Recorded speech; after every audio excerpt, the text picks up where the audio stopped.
ఉమ్మడి ఆంధ్రప్రదేశ్లో చంద్రబాబు సీఎంగా బాధ్యతలు చేపట్టిన కాలంలో హైదరాబాద్లో హైటెక్ City, Shamshabad airport, Cyberabad outer ring రోడ్తో గ్రేటర్ హైదరాబాద్ రూపురేఖలను చంద్రబాబు మార్చేశారు.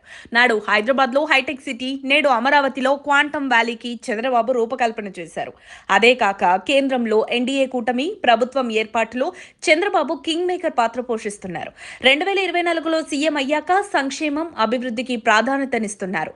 అమరావతి, పోలవరం నిర్మాణాలతో పాటు విశాఖను ఆర్థిక, ఐటీ రాజధాని, రాయలసీమను పారిశ్రామిక కేంద్రంగా మార్చేందుకు చంద్రబాబు కృషి చేస్తున్నారు. చంద్రబాబు సీఎంగా తొలిసారి పదవీ బాధ్యతలు చేపట్టి నేటికి 30 ఏళ్లు పూర్తయిన సందర్భంగా ఆయనకు ప్రధాని నరేంద్ర మోదీ గొప్ప శుభవార్త చెప్పనున్నట్లు వార్తలు షికార్లు చేస్తున్నాయి.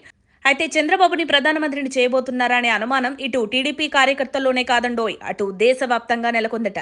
ఎందుకంటే గతంలో బాబు ప్రధాని అయ్యే అవకాశం 1-2 సార్లు వచ్చినా ఆయన ఆ ఛాన్స్ ని వదిలేసి ఆయనే రాష్ట్రపతి, ఉపరాష్ట్రపతి, ప్రధానమంత్రిని ఎంపిక చేసిన సందర్భాలు చాలానే ఉన్నాయట.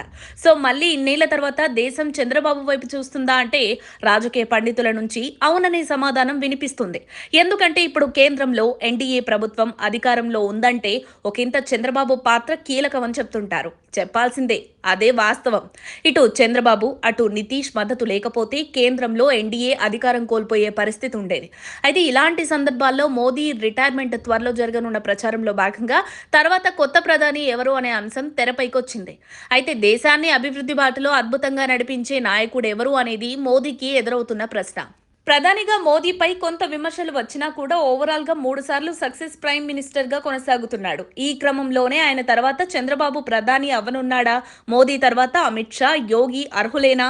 కాబోయే ప్రధాని చంద్రబాబు అనే టాక్ ఎందుకు నడుస్తోంది? మోదీ తర్వాత అంతటి బలవంతుడెవరు? అయితే ఇప్పుడు చంద్రబాబు అంటే 2 తెలుగు రాష్ట్రాల్లోనే కాదు, యావత్ భారతదేశానికి తెలుసు. అంతటి గుర్తింపు తెచ్చుకున్నాడు బాబు. చాలా విషయాల్లో మంచి పట్టున్న నేత. సో ఇలాంటి నేత ప్రధానిగా ఉంటే ఎలా ఉంటుందనే చర్చ ఢిల్లీ స్థాయిలో జరుగుతుందట. రానున్న రోజుల్లో కాంగ్రెస్ గెలిస్తే ప్రియాంక గాంధీ ప్రధాని అయ్యే ఛాన్స్ ఉంది. ఒకవేళ రాజకీయ సమీకరణాలు మారే ఛాన్స్ ఉంటే మిత్రపక్షాలకు అవకాశం ఇస్తే చంద్రబాబు పేరు వినిపిస్తుంది.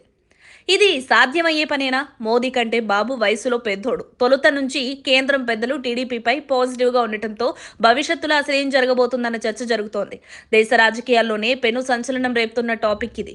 ఎందుకంటే మోదీ రిటైర్మెంట్ తర్వాత మళ్లీ ఎన్డీఏ కూటమి గెలిస్తే చంద్రబాబు పీఎం పీఠానికి చేరుకోనున్నాడా? ఎన్డీఏ కూటమిలోని చంద్రబాబు కంటే సీనియర్ ఇంకెవరైనా ఉన్నారా? పాలన, అభివృద్ధి, ముందస్తు వ్యూహంతో దేశాన్ని ముందుకు నడిపించే అంశాల ద్వారా చూసినా అధికంగా చంద్రబాబుకే అధిక ప్రాధాన్యత ఉంటుందన్నది విశ్లేషకుల మాట. ఇలాంటి పరిస్థితుల్లో టీడీపీ జాతీయ అధినేత చంద్రబాబు గారు రానున్న రోజుల్లో దేశ ప్రధానిగా ప్రధాని కుర్చీని అధిరోహించబోతున్నాడా? ఈ కథనంతో టీడీపీ శ్రేణుల్లో మరికొంత జోష్ నెలకొంది. ఒక తెలుగువాడు దేశ ప్రధాని అవ్వటం అంటే గొప్ప విషయం. ఈ వార్తల ప్రకారం చూసినా కూడా చంద్రబాబు నాయుడికి ఆ అర్హత 100% ఉంది. ఇక బాబు ప్రధాని అయితే తెలుగు తమ్ముళ్ళకి ఆ లెక్కే వేరు, ఆ కిక్కే వేరు.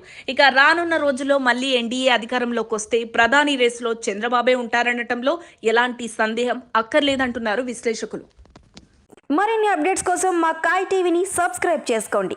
మా వీడియో కనుక మీకు నచ్చినట్లయితే లైక్ చేయండి, షేర్ చేయండి. మీ విలువైన అభిప్రాయాలను కామెంట్ బాక్స్లో తెలియజేయండి.